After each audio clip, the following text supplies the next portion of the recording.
Madam Radhakumar గారు, ఎదురున్నటువంటి all HODs, family members, మరొకసారి అందరూ కూడా శుభ సాయంత్రం తెలియజేస్తూ, నేను 2021 SRP1లో 7 years చేసిన తర్వాత యాజ్ అ మేనేజర్గా క్వాలిటీ 1 ట్రాన్స్ఫర్ అయ్యాను.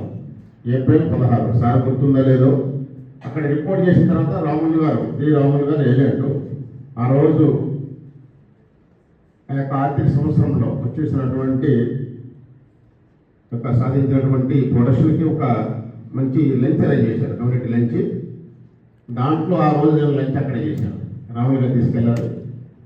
తర్వాత అదే కాలనీలో ఆల్మోస్ట్ ఎదురుగా చాలా రోజులు సాగుతూ ఉంది. తర్వాత అక్కడ మైన్ క్లోజ్ అయిన తర్వాత అయితే మందమని వెళ్ళి ఫైల్ కూడా ఓపెన్ కాస్ట్కి రావడం జరిగింది. మన రమేష్ ఇమాండ్లో చెక్క ఫైల్ నుంచి ఆ టైంలో నేను అక్కడ కంటిన్యూ చేసిన సర్వీసు.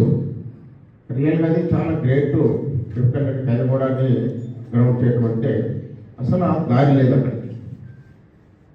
అసలు రోజులు పెట్టుకొని దారి చేసి అక్కడ నుంచి సెన్సనే మనకి పట్టుకొని వెళ్ళడం జరిగేటప్పుడు అట్లాంటి డిఫరెంట్ టాస్క్ అప్పుడు కూడా మన సింగరేణి రన్ అనేది నాకు తెలిసినంత వరకు అక్కడే స్టార్ట్ అయింది. అప్పుడు దాని డైరెక్టర్ పిపి దత్తాత్రేయ గారు ఉన్నారు, నాకు గుర్తున్నది. మార్నింగ్ మేమందరం కూడా బస్సులో పడడం జరిగింది. అట్లాంటి అది కూడా ఓపెన్ కాస్ట్ మరి ఎంతో ప్రొడక్షన్ నిర్ధారణగా సాధిస్తూ ఈ రోజున మరి 37.5 lakh టన్నుకి అది అయింది. ఆ గ్రౌండ్ రియాలిటీస్ ఏదైతే స్టార్టింగ్లో మనం వేసేసినటువంటి బేస్ మరి అద్భుతంగా ఆ మైండ్ ఇప్పుడు కంటిన్యూ అవుతుంది. ఒక 6 years వరకు ఆ లైఫ్ ఉంటుంది కైలగూడ ఓపెన్ కాస్ట్. ఒకప్పుడు బెల్లపల్లిలో కూడా ఏంటంటే లాస్ట్ సింగిల్ మైన్ అయింది. నేను రిపోర్ట్ ఇచ్చినప్పుడు MVK 1, MVK 6, అదేవిధంగా గోలెట్టి 2, గోలెట్టి OC, గోలెట్టి 1 ఇంగ్లేన్ ఉండేది. కైలగూడ అప్పుడు గ్రౌండ్ కాలేదు. గ్రౌండ్లో నా మైన్స్ అన్ని క్లోజ్ అయిపోయి ఒక గోలెట్టి 1 ఇంగ్లేన్ ఉండేది. దెన్ కైలగూడ స్టార్ట్ అయింది. లేటర్ డేట్స్లో ఏంటంటే మనకి 2007లో డొల్లి 1, అదేవిధంగా 2011లో డొల్లి 2 ఎన్ని మైన్స్ స్టార్ట్ అయ్యి ఆల్మోస్ట్ 8.5 million వరకు ఆ ఏరియా అద్భుతంగా నాకు తెలిసి సింగరేణి కాలేజ్ నుండి మనుగోలు తర్వాత హైయెస్ట్ ప్రాఫిట్స్ అక్కడ ఆ ఏరియా నుంచి చూపిస్తారు. అంటే ఎక్కడ కూడా జనరల్ మేనేజర్స్ కానీ, ప్రాజెక్ట్ ఆఫీసర్స్ కానీ, ఏజెంట్స్ కానీ మైనింగ్ యొక్క ఈ మన కల్చర్లో ఏంటంటే వస్తుంటే అప్ అండ్ డౌన్స్ వస్తూ ఉంటే ఒకసారి జీరో ప్రొడక్షన్ కూడా వచ్చే ఏరియాలు ఉన్నాయి. కానీ ఆ దశ నుంచి అద్భుతంగా ఈరోజు కూడా బ్రహ్మాండంగా లాభాలతో నడుస్తున్న ఏరియా. అక్కడి నుంచి చాలా కంట్రిబ్యూషన్ ఉంది. మిత్రులు చెప్పే విధంగా first mines particular OC3 OC3 అనేది అసలు చాలా ప్రాబ్లమాటిక్ మైన్ అది. దాంట్లో కూడా బ్రహ్మాండమైన రికార్డ్స్. అదేవిధంగా యాజ్ ఎ జనరల్ మేనేజర్గా మరి CMC చేసిన తర్వాత మనుగోలు వెళ్ళారు సార్. అక్కడ కూడా ఆల్మోస్ట్ 9.68 million వరకు ఆల్మోస్ట్ 10 million వరకు టచ్ అయ్యారు. అక్కడ నుంచి జేబీఆర్ వెళ్ళారు, కొత్తగూడెం వెళ్ళారు, మోర్ దెన్ 10 million అక్కడ వచ్చింది.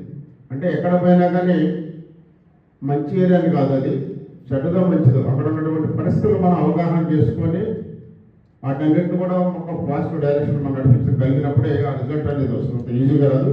అన్నిటికంటే ముఖ్యంగా మరి ఇంత పెద్ద కంపెనీలో 7.5 years సుమారుగా ప్రెసిడెంట్గా ఉండి అనేక ప్రాబ్లమ్స్ మనకి దగ్గర చూసి సాల్వ్ చేయడం జరిగింది. డెఫినెట్గా ఇంత కూడా బ్యాక్గ్రౌండ్ నుంచి వర్క్ చేస్తేనే మాత్రమే సాధ్యమవుతుంటుంది. స్టార్టింగ్ నుంచి అంటే 2001 ఎప్పుడైతే పరిచయం అయిందో ఆల్మోస్ట్ మేము ఫ్యామిలీ ఫ్రెండ్స్ లాగా ఆల్మోస్ట్ ఒక వీక్లీ ఒకసారి డెఫినెట్గా సార్ వాళ్ళు అతనే కాల్ చేస్తూ ఉండేది.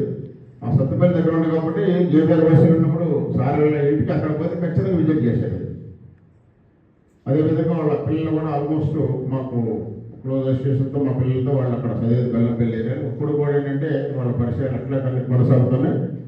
సో సార్ ఇప్పుడు ఏం లేదు, మనకి ఈ కంపెనీ ఇదే విధంగా ముందుకు పోవాలంటే మీ యొక్క చేసినటువంటి కృషిని మేము డెఫినెట్గా చేసుకొని మన మిత్రులందరూ ముందుకు తీసుకెళ్తారు. నాకు కూడా కష్టం అంత ఉంది కాబట్టి ఎక్కువ టైం లేదు. ఇదే వేదిక మీద ఒక 30 రియల్గా మరి ఈ యొక్క కాంట్రిబ్యూషన్ మీద అనేది డెఫినెట్గా కంపెనీకి ఎంతో ఉపయోగపడుతుంది అనేది మరి నేను భావిస్తూ ఈ అవకాశం ఇచ్చినటువంటి డాక్టర్ గారికి, అదేవిధంగా పోస్ట్ రిటైర్మెంట్ లైఫ్ చాలా అద్భుతంగా ఉంటుంది. టెర్మినల్లో సెటిల్ అవుతున్నారు సార్. సో మేడం గారికి, సార్కి, వాళ్ళ కుటుంబ సభ్యులందరూ కూడా పోస్ట్ రిటైర్మెంట్ చాలా హ్యాపీగా ఉండాలని భగవంతుడిని మనందరం